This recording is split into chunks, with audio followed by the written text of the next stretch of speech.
Alright, so there's these three people from South Carolina, and they die and they go to heaven.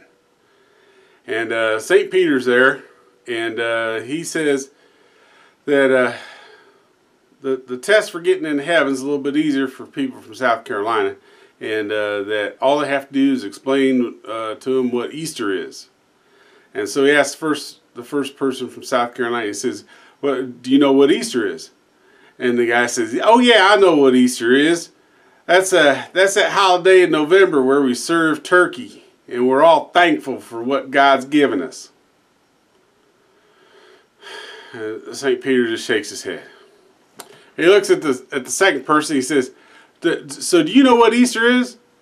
And the guy says, "Oh yeah, Easter's all about celebrating Jesus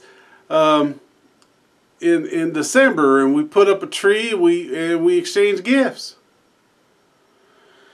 St. Peter's just shaking his head. He don't know what to do. I mean, it's a pretty easy test, right? At any rate, the third fool looks at him. He's smiling. He's like, "I know what Easter is." And St. Peter says, "Oh really?" He said, "Well, what's Easter?"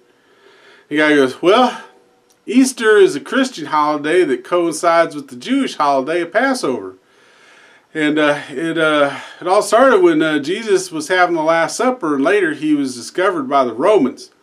And they made him drag a heavy cross through the street, and they hung him up, and they crucified him and put nails through his hands and his feet, and they stabbed him in the side and made him wear a crown of thorns. And then when they was done, he had died.